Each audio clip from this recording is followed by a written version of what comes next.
എന്നിട്ടുള്ള paper എന്നെ വിളിച്ചു, ഞാൻ പോകുന്നു. ഗോപാലൻ. അയ്യോ എന്റെ ഗോപാലൻ തത്ത കൂട്ടിയുണ്ടല്ലോ. ഇനി മിഠായി വാങ്ങിക്കാൻ അങ്ങനെ പോയില്ലാവോ? എടി സോമേ, എന്നിട്ട് 100 പറഞ്ഞിട്ട് ഉമ്മറത്തൊക്കെ ട്യൂഷൻ എടുക്കരുന്ന്. നിന്റെ പിള്ളേർ പഠിച്ചിട്ട് തത്ത പഠിക്കുന്നേ കണ്ടില്ലേ? വെച്ച് പോയി കിടന്ന് അടാ കുരിപ്പുകളെ. നിങ്ങളാൽ എന്റെ ഗോപാലൻ തത്ത തുറന്നു വിട്ടത്.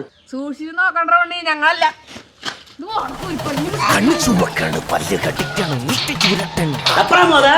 തലടിച്ചാണ്ട് പിള്ളേരല്ലേ എന്റെ താത്താൻ പറഞ്ഞിട്ടു. രണ്ടെന്റെ കൈ കിട്ടുന്നെങ്കിൽ തലടിച്ച് തിരിച്ചു കഴിഞ്ഞാൽ അതിന്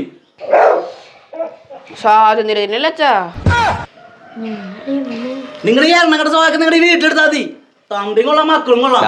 നടന്നു പിന്നെ തത്താനൊക്കെ പിടിച്ച് കൂട്ടിയിടാൻ വന്ന തന്നെ കേസാണ്. ഇനി മതിലുള്ള എൻ്റെ വീട്ടിൽ നിന്ന് കാണിക്കണമെങ്കിലേ ഭവനവേദന ഞാൻ കേസ് കൊടുക്കൂട്ടാ. അതിന്റെ തത്തയ്ക്ക് മാത്രം സാധനം ഉണ്ടാക്കി കൊടുക്കണ്ട. എന്റെ കൂട്ടിലിടക്കണ പട്ടിണി ഞാൻ അയച്ചു വിടാം. ശരിയാക്കി തരാം. നീ അങ്ങനെ കൂട്ടികൾ എടുക്കണ്ട. പോയി കവലപ്പെട്ട് വിട്ടാ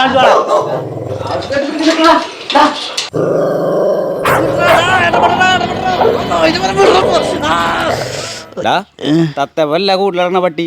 തന്റെ പട്ടില് താൻ പറഞ്ഞ കേക്കില്ലേ? കേട്ടു, അനുസരിച്ചില്ലേ? എന്താടാ കോട്ടി വിരിച്ചു പിടിച്ചിരിക്കണ? ഒളിമ്പിക്സിൽ മെഡൽ കിട്ടിയത് എനിക്ക്? ആടാ ഗുസ്തിയില വെള്ളി കിട്ടിയ എനിക്ക്. അപ്പൊ സ്വർണ്ണാർക്ക് കിട്ടിയേ? ഒരു നായിന്റെ മോനാ.